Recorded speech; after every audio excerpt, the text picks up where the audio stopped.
Hey guys, do you know that cardboard box or shoebox or old ETB that you have that is filled with common or uncommon cards? We're going to talk about that today. So,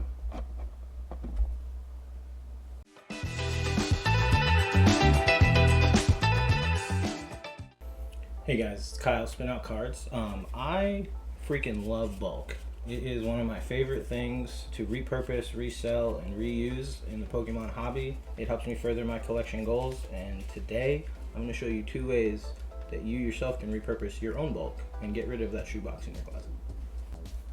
Thanks again guys for checking out the video. If anything in here you find of any kind of value, make sure you leave a like on the video and subscribe to the channel.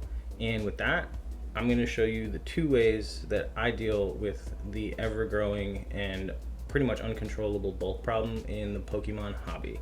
The first of which is if you want to just be done with it, I'm going to show you some buyers online that'll take your bulk at a very discounted rate, but you can get store credit. You can usually find people that'll trade bulk for sealed product, or you can take the cash option. Whatever it is that you so choose is probably going to be available to you. And then the second is the way that I deal with the majority of my own bulk, which is repurposing, repackaging, and reselling through various marketplaces. So let's get into it. All right, guys, here we go. Here we are on the old interwebs. Now, there's always somebody buying Pokemon bulk. All it takes is a very quick search into Google, and you will find all sorts of results for people who will buy your Pokemon cards that you do not want. 2 that I'm going to shout out specifically because they're always around and pretty much always buying are going to be Full Grip Games. You can see here, this is their actual submission form. You would go ahead and enter how many of each type of card that you are going to be putting in. You can even submit bulk CGC graded Pokemon cards. Whoa. Full arts, GX, EXs, all the way down the list, right? And then you would put in the total that you're going to actually submit. Go and get you a flat rate shipping box from USPS and ship it off to them. The second is going to be the Safari Zone. Again, you got to be careful on some of the pricing, but if you have a whole bunch of cards that you just do not want to deal with, again, here's like your submission form. You would put how many that you're going to be submitting, agree to their terms of service, and then submit, agree, and then pack everything up again in one of those flat rate shipping boxes. The other one that's sort of a wild card that you can get lucky with sometimes is looking in these Pokemon marketplace groups on Facebook. A lot of times I'll go in here if this circumstance for me ever arises, because I can find someone who's willing to do a bulk for sealed product trade, which I'm into. I'm usually never do cash just because I'm usually going to go back into Pokemon anyway. But if you have the time and you're not in that much of a rush, it might be a good idea to hang out in some of these groups on Facebook or in Discords or wherever you can find them. Because sometimes you might find a unique deal that's more appealing to you. So I'm going to show you next how to package up the cards that you're going to send to the buyers of your bulk.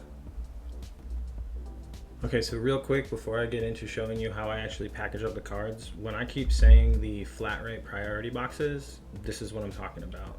Usually if you're dealing with bulk, we're probably only talking about the medium size and the large size. Medium, for argument's sake, you could probably fit about 2,000 cards in, and then the large ones you can probably fit somewhere closer to 2,600. You can go into the post office any day of the week and they have like a kiosk right when you walk in the door where you can just grab a stack of them. They're free. You only have to pay for them when you actually go to ship. So flat rate boxes, priority mail, 1,000% the way to go. Okay, so now we're on to this final step, which is essentially getting your cards ready to be put into those flat rate boxes and shipped out to whoever it is that's buying your Pokemon cards. Now, a lot of places will say that they want it unsorted if it's just like a massive bulk buy, but again, like those forms that I showed you, if you had separated your Pokemon out individually by category or type, I like to put those together, put a little label on them just so that the person who's opening the box has a very easy job. I want to make it as easy as possible for them. So what I do is I'll put stacks of 100 right in the center of a regular sized piece of printer paper. Give it a nice little fold over. 1 piece of Scotch tape here. Then you take the top, fold it in just like you're doing a Christmas present. Hit it with that piece of Scotch. Flip it over, Push the cards down. Again, quick little fold over. One final piece of tape. What that gives you is a stack of 100. You could label that, you could put on a piece of paper on top of your submission, hey, it's separated by a count of 100. What they're gonna do probably is weigh them anyway, but just so that on your end, your count is accurate, this is generally how I would do it if I was going to be submitting a massive bulk buy. And this piece of paper protects them, it keeps them from shifting around in the box, and we're talking about like just cards on top of cards on top of cards. So it's really not going to be shifting around too much, and that package is going to be pretty heavy. So I like to do this because I feel like it protects the cards that I'm sending. I don't want to be sending damaged goods, and it just makes the whole process a little bit easier and a little bit more organized. And that, for option 1, is pretty much the gist of it. What you would do is fit as many of these into those shipping boxes as you can, stack them as high and as tall and as wide as they will go, and then whatever packing slip that the company buying them provides to you, make sure you put that sucker right on top. Bring it down to the post office, pay the whatever it is, it's usually like $15, somewhere in that range for the priority boxes, and make sure that the addresses are right, send it off. They usually require that you send it within 4 to 8 hours, and they will obviously send you an email once they receive it and go through and actually start processing it. But you're done. That shoebox is gone, which is a beautiful thing. All right, guys, option number 2. This is my spinoutcards preferred method of reselling and repurposing the bulk that I'm going to be moving. Now, bulk is not something that's like a get rich quick thing. It's labor intensive and it's definitely a grind, but if you have the commitment and you have the availability and the time to do so, you'll definitely make your cards go further for you in terms of what they bring back to you in terms of like return revenue. So with that said, I'll show you what I do and how I sell them on all the platforms that I sell on. All right, so what you're gonna need is 50 commons, 50 uncommons, 50 trainers, whatever it is that you're trying to do with no repeats. That is how I go through and sort my bulk. I will also add a code card, 2 energies, 1 reverse holo of a matching rarity. So if it's like an uncommon, I put 1 reverse holo uncommon inside the pack. And I also throw in a V card just because in a title, seeing that there's a V card included a lot of times is an attention grabber, which I'm into, and I always like more eyes on the product. So what I'll do is I will take my 50 cards, put them inside one of these team bags. Once they're inside the team bag, I will then put it inside this, ooh, shiny packaging. Again, eye candy, people love it. And then after all that's said and done, throw on one of the labels, and then you end up with something that looks just like this. 50 trainers, just as an example. But as you can see, it's neat. The cards are well protected, and honestly, it kind of almost looks semi-premium for a resold product, which I think people value. So, all right, so here we are on the old eBays, and a simple search of Pokemon bulk is going to yield you these sort of results. Now, as you can see, competition is fierce. There's a ton of people that have a ton of cards that they're trying to get rid of. It's, always going to be that way with Pokemon. There's so many cards that are unwanted. But the reality of it is if you can make your product stand out and be a little bit more eye-catching than these, you're going to be you're going to get off on the right foot. It just goes on and on. I mean, there's pages and pages of this.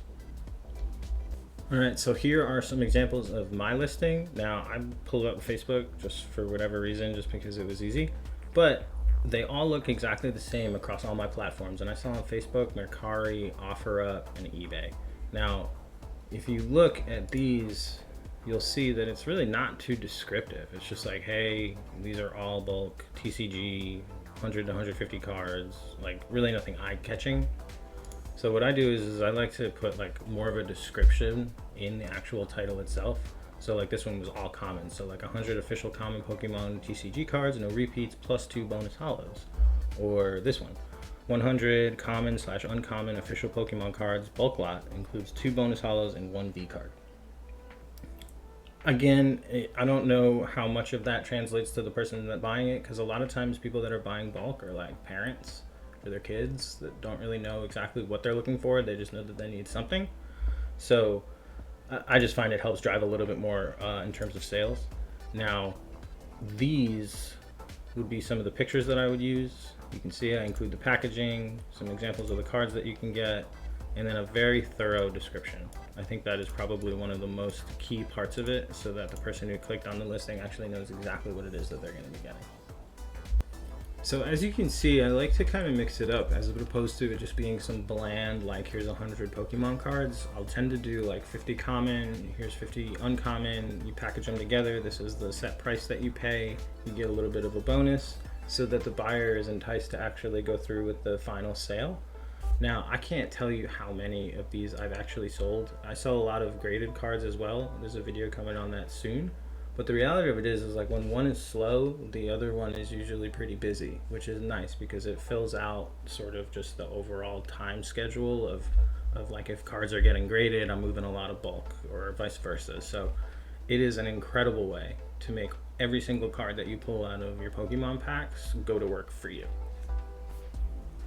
One very key piece of information, and is probably the biggest piece of advice that I'll give you, is you have to be extremely competitive with your pricing. There's 101 people trying to do the same thing that you're doing, and as much as it is a race to the bottom, make sure that you do value the product that you have enough to the point where you're getting a fair return on it. But in a competitive market, it's all about what your price point is. People will just scroll right past you if it's overpriced and it's unrealistic. And that's going to pretty much wrap it up, guys. I super appreciate you coming and hanging out with me, seeing how I resell some of these Pokemon cards. Again, if you found anything useful, leave a like, drop a comment.